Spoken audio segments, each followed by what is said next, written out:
Yo tout le monde, c'est Spirit Bless. Aujourd'hui on va parler d'un sujet sérieux, un sujet qui nous concerne tous, le piratage Facebook. Parce que oui, on a tous déjà été tentés, avouez-le. D'abord, on va commencer par le début. La question qui se pose souvent, comment pirater un compte Facebook? Pourquoi? Mais parce que c'est la question à 1 million de dollars. Voici une question que tout le monde se pose.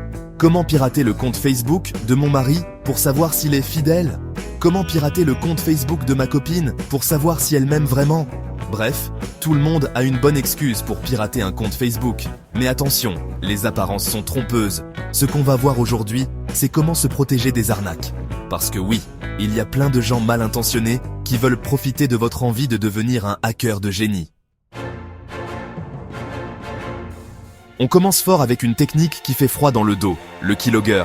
Imaginez un petit programme, tout mignon, qui se cache sur votre ordinateur. Sauf que ce petit programme, c'est un espion. Un espion qui enregistre tout ce que vous tapez sur votre clavier.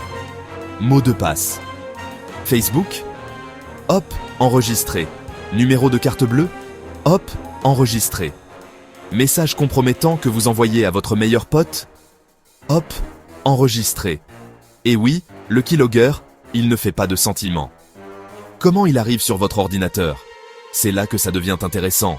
Ça peut être un téléchargement douteux, une pièce jointe un peu trop tentante, ou même une clé USB que vous avez trouvée par terre. Et le pire, c'est que le keylogger, il peut être matériel aussi.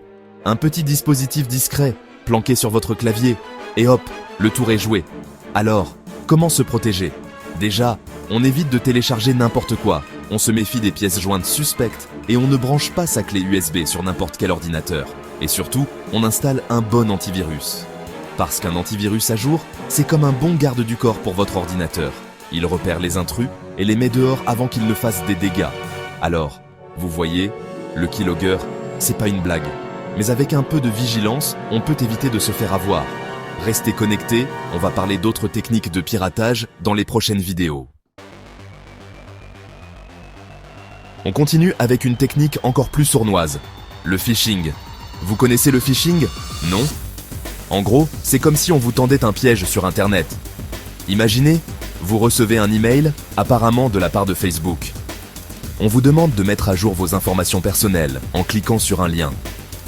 Vous cliquez, vous arrivez sur une page qui ressemble comme 2 gouttes d'eau à Facebook, vous rentrez vos identifiants. Et bam, votre compte est piraté. Pourquoi? Parce que le lien, il ne menait pas au vrai Facebook, mais à un faux site, créé spécialement pour vous piéger, et là, vous vous dites « Moi, je ne me ferai jamais avoir, je suis trop malin ». Détrompez-vous, le phishing, c'est très bien fait. Les pirates, ce sont des pros de la manipulation. Ils savent comment vous mettre en confiance, comment jouer sur vos émotions. Et pour vous piéger encore plus facilement, ils utilisent souvent le DNS spoofing. Qu'est-ce que ça? En gros, c'est une technique qui permet de rediriger automatiquement un utilisateur vers un faux site, même s'il a tapé la bonne adresse dans son navigateur. Alors, comment on se protège? Déjà, on se méfie des emails suspects. Facebook ne vous demandera jamais vos identifiants par email. Ensuite, on regarde bien l'adresse du site sur lequel on se trouve. Si vous voyez des fautes d'orthographe, des caractères bizarres, ou si l'adresse ne vous semble pas familière, méfiance.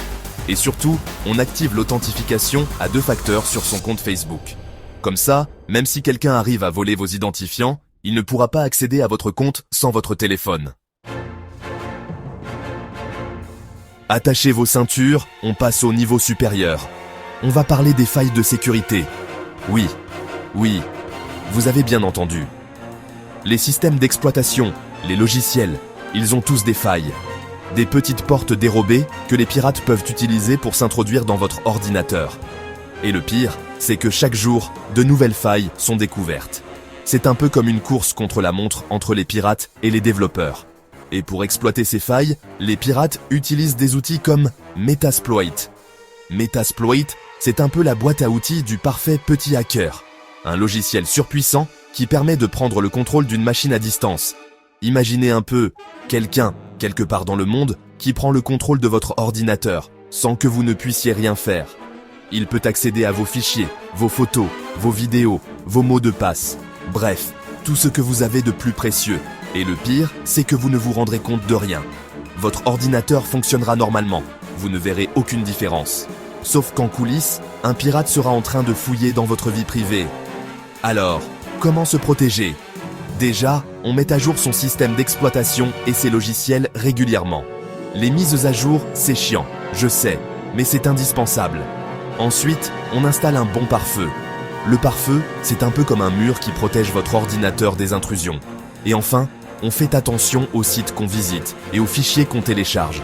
Les sites louches, les téléchargements illégaux, c'est le meilleur moyen de se retrouver avec un pirate dans son ordinateur.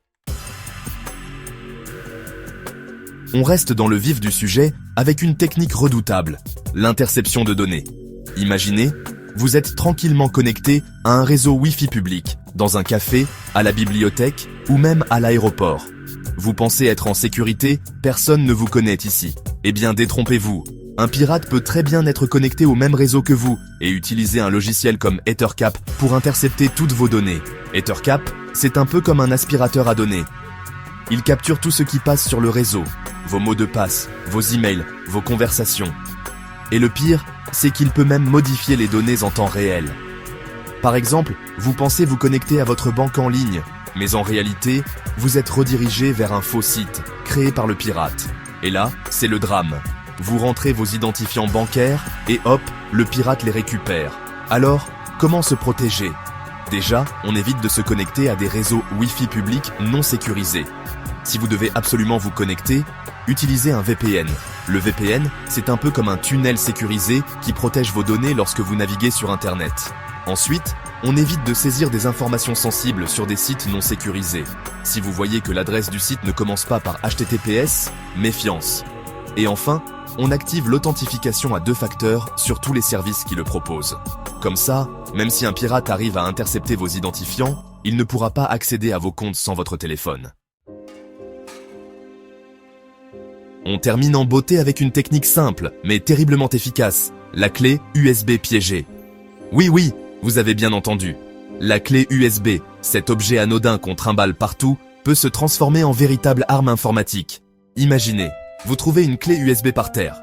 Curieux, vous la branchez sur votre ordinateur pour voir ce qu'elle contient. Et là, c'est le drame. Un programme malveillant s'installe automatiquement sur votre ordinateur et commence à récupérer tous vos mots de passe. Facebook, email, compte bancaire, rien ne lui résiste. Et le pire, c'est que vous ne vous rendrez compte de rien. Votre ordinateur fonctionnera normalement, vous ne verrez aucune différence. Sauf qu'en coulisses, un pirate aura accès à toutes vos données personnelles. Alors, comment se protéger? La réponse est simple. On ne branche jamais une clé USB inconnue sur son ordinateur, surtout si on l'a trouvée par terre. On ne sait jamais ce qu'elle contient, ni d'où elle vient. Et si vous devez absolument utiliser une clé USB que vous ne connaissez pas, scannez-la d'abord avec un antivirus. Mieux vaut prévenir que guérir. Alors, vous voyez, les arnaques de piratage Facebook, ce n'est pas une légende urbaine. Les pirates sont partout, et ils sont prêts à tout pour voler vos données. Mais ne vous inquiétez pas, en étant vigilant et en suivant ces quelques conseils, vous pouvez éviter de vous faire piéger. Voilà, c'est la fin de cette vidéo. J'espère que les choses deviennent de plus en plus intéressantes. Alors réagir, n'hésitez pas à liker, commenter, partager et à vous abonner à ma chaîne pour ne pas rater les prochaines vidéos. On se retrouve très bientôt pour de nouvelles aventures informatiques. Prenez soin de vous et surtout protégez vos données. Remarque, ce cours est à but éducatif et préventif uniquement. Apprendre l'attaque pour mieux se protéger. Vous êtes le seul responsable de vos actions et aucune responsabilité de la part de l'instructeur ne sera engagée quant à la mauvaise utilisation du contenu enseigné.